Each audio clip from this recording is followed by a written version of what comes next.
This is the latest model, the Model Y. If you watch this program or our CNBC show, you know we have a good relation with Elon, and we had fun driving the Cybertruck. But this is sort of the people's vehicle. This is the one that is being mass produced right now.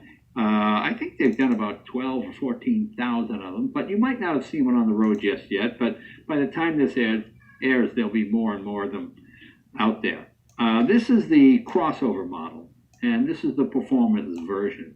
It's funny when Elon really started to produce electric vehicles. I remember a lot of people saying, "Oh, it'll do fine for a while." But once the Germans and the Europeans and everybody else get involved in the electric car market, they're going to wipe them out. And that's really not the case. I've driven a lot of the European electric vehicles. They don't have the range, they don't have the power, and most of them are minimum of $30,000 more to $50,000 or $60,000 more. So this is an innovative company.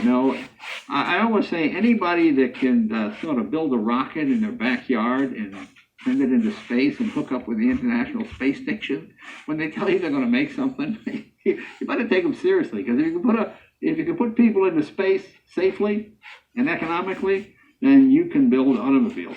And that's what Elon has done. I never quite get all the negative press, why people get mad about it. Some people say it's because of the subsidies and that type of thing. But here in America, I don't really watch a lot of sports, but I got to pay for stadiums. I don't have children, but I got to pay for schools. I don't mind. So to me, to subsidize something like this, which is, quote, the ultimate in fuel efficiency, being an electric vehicle, I have no problem with it at all. And the fun thing I like about Tesla is I like American-made stuff, and this is the classic example of this. Most of the materials in this vehicle are locally sourced. I'm sure some are not, but most are, and that's, I think, pretty impressive too. And it's built by Americans, and I don't get all the negativity. I mean, just the anger people get over it, It's funny because steam ran this country from about early 1800s to about 1911. Then the internal combustion engine took over from 1911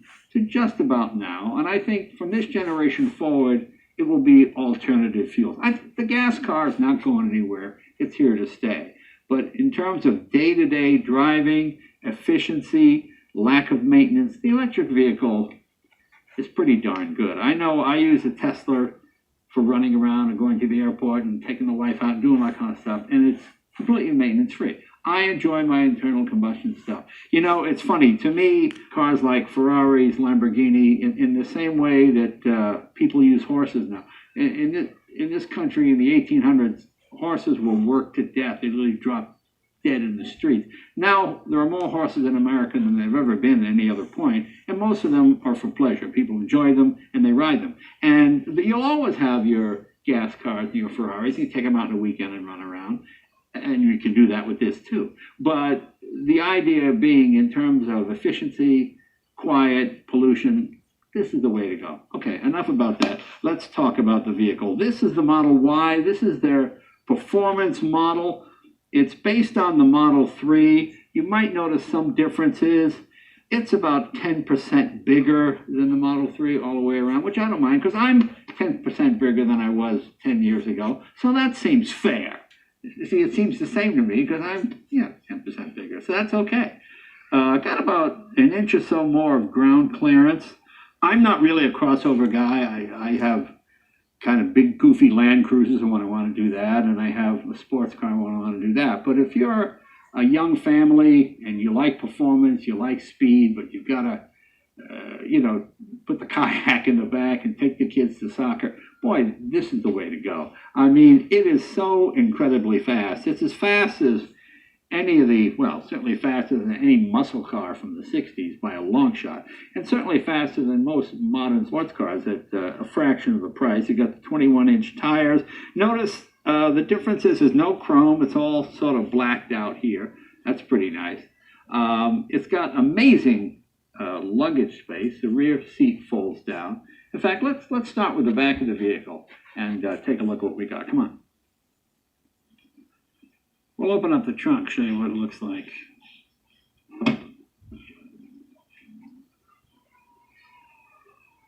Okay, as you see, you got a pretty good sized trunk there as well. And you've got these